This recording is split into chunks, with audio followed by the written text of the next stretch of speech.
You weren't invited. Leave before I have you escorted out. For those who don't recognize her, this is Mira Calloway, the daughter this family stopped claiming 5 years ago. Security, please walk her to the door. I'm not here to be walked anywhere. I'm here because the reactor you're about to switch on tonight doesn't belong to this company. It belongs to me. That's absurd. This technology was developed in-house. Was it? Then explain why the activation system won't recognize anyone in this room except me. 40 minutes later, the same man who ordered his daughter thrown out would be on his knees, not metaphorically, begging her to save 40 years of his family's name. Nobody in that hall knew it yet.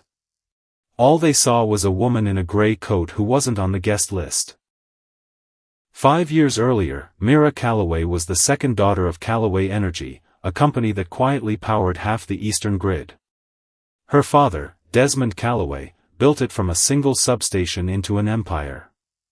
Her older sister, Renata, was groomed from birth to inherit it, the face, the charm, the boardroom instincts. Mira was the one who stayed in the server room past midnight, teaching herself grid architecture from textbooks nobody else on the executive floor had opened. Then came the blackout. 3 counties lost power for 11 hours during a heat wave. 2 people died in the ICU when a backup generator failed. The company needed someone to blame, and someone conveniently found a memo with Mira's login credentials authorizing the generator swap that failed. Desmond didn't ask his daughter a single question. He asked the board how fast they could distance the company from her. Within a week, Mira's name was scrubbed from every internal document. No severance. No goodbye. Just a locked badge reader and a box of her belongings left at the front desk. What nobody bothered to check was the login timestamp. It came from an office that was empty that night. Mira's, yes, but she'd been 2 states away at a conference, badge left in a drawer. She never got the chance to say that. Nobody asked twice. So she left, and she built something else. Not out of revenge, at first, just to prove to herself she still could. She spent 2 years consulting for smaller grid operators, patching failures nobody else wanted to touch, sleeping 4 hours a night in a rented apartment above a laundromat. A retired engineer named Solomon Reyes, who'd once trained her father, let her use his old workshop and never once asked her to explain herself. By year 3, Mira had designed a fail-safe switching architecture that made cascading blackouts, the exact kind that took down 3 counties 5 years earlier. Essentially impossible. A regional utility in Vermont piloted it quietly. It worked. By year 4, it had spread to 6 grid operators across 2 states, filed under a company name nobody in her old life recognized, Solvane Systems. Nobody in her father's boardroom noticed the patents. Nobody was looking for her anymore. Tonight, Calloway Energy was unveiling its new flagship control system.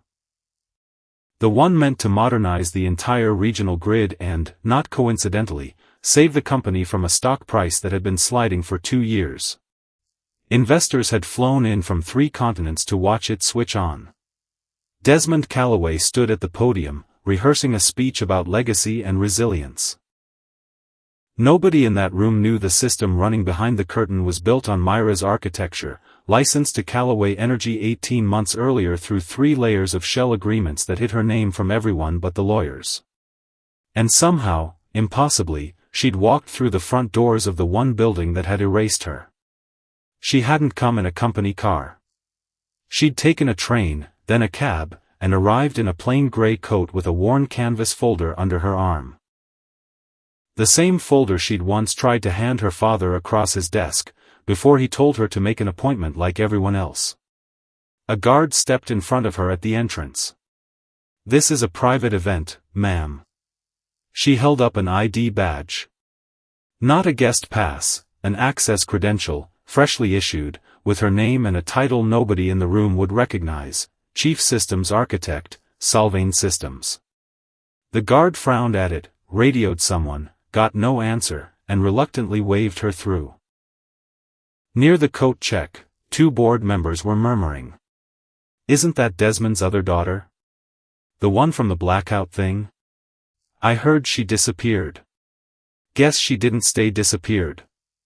Across the hall, Renata stood near the stage in a red dress, laughing at something a reporter said, catching every camera flash like she'd been built for it.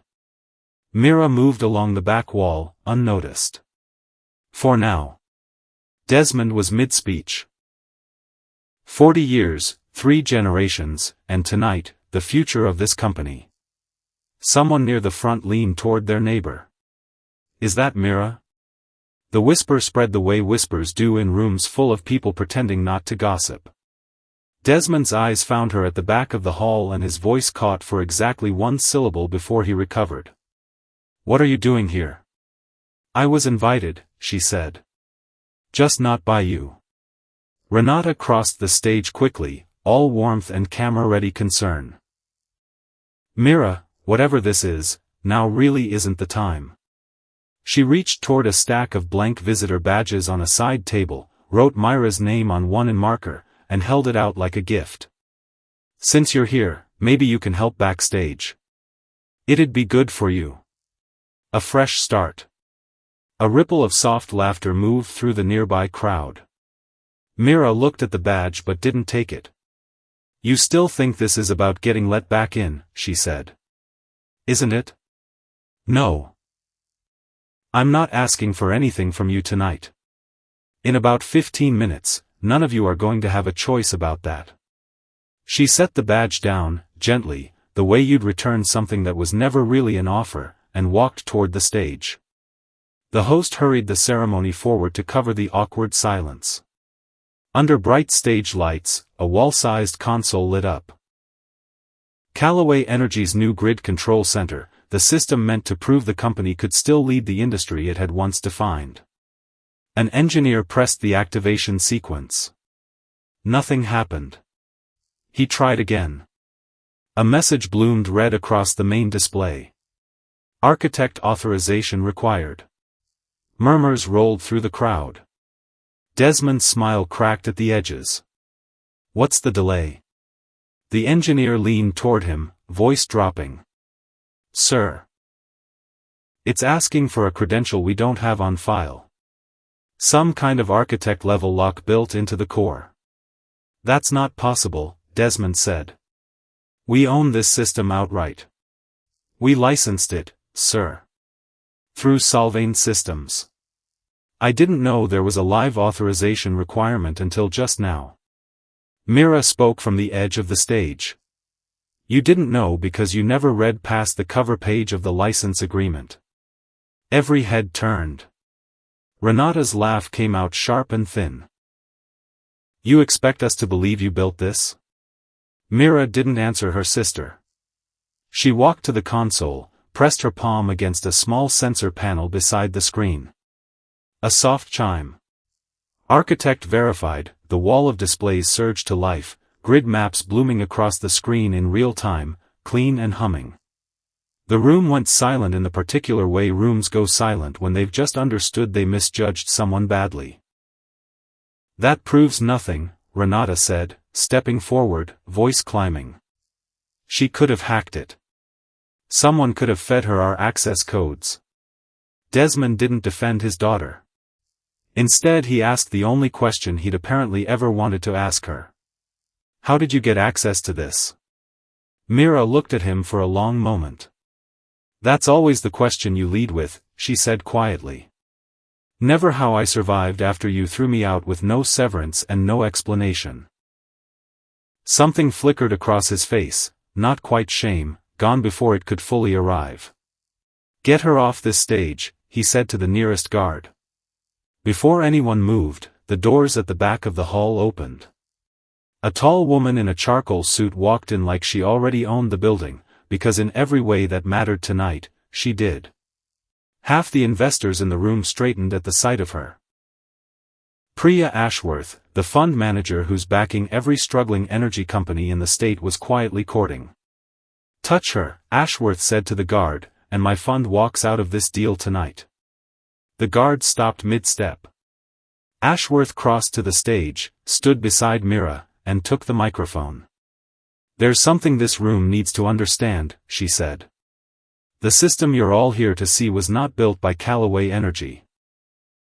It was built by Mira Callaway, independently, through Solvane Systems, after this company forced her out." The hall erupted into noise. Reporters spun their cameras toward Mira. Desmond stared at his daughter like he was seeing her, actually seeing her, for the first time in 5 years. "Why didn't you tell me?" he said. "I tried," she said. "5 years ago, I put a report on your desk explaining exactly what caused the blackout.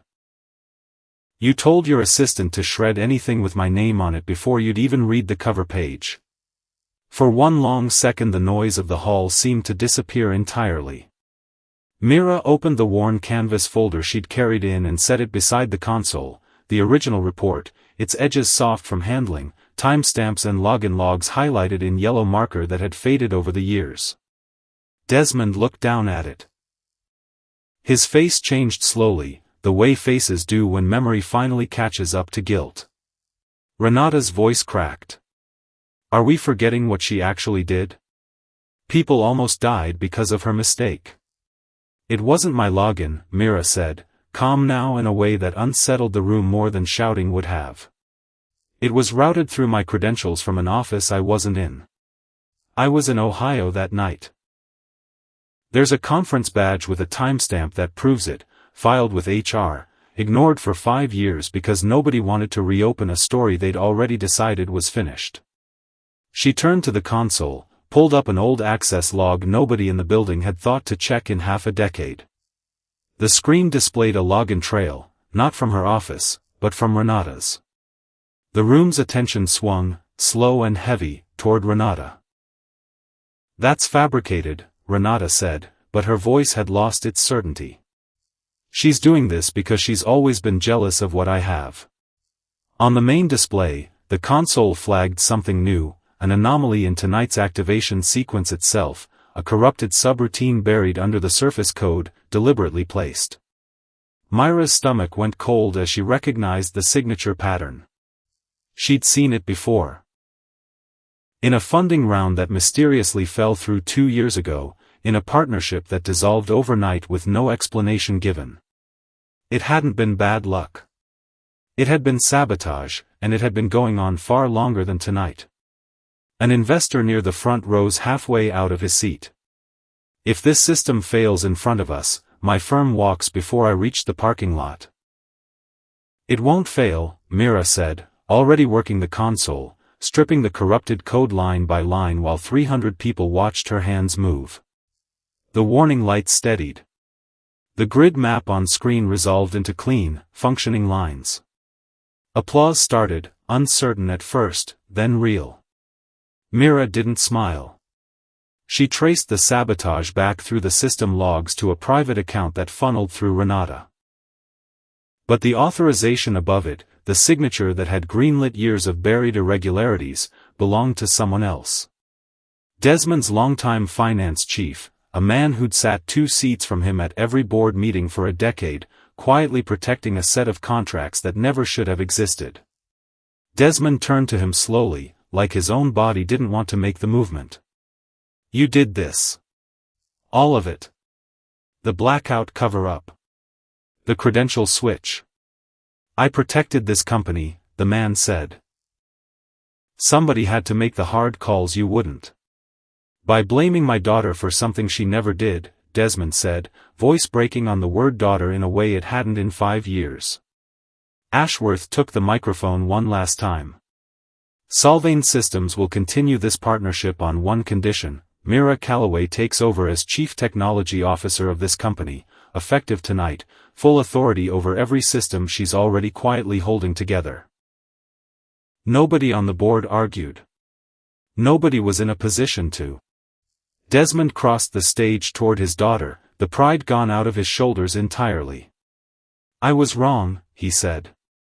"About all of it. You were my father when I needed protecting," Mira said, voice steady even as her eyes filled.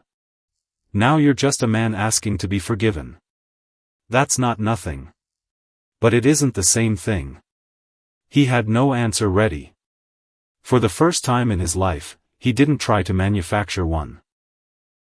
By morning, the story was everywhere. The daughter the company erased had walked back in and rebuilt it from the outside. A reporter caught Mira on the front steps before 9. Is it true you built this entirely without your family's help?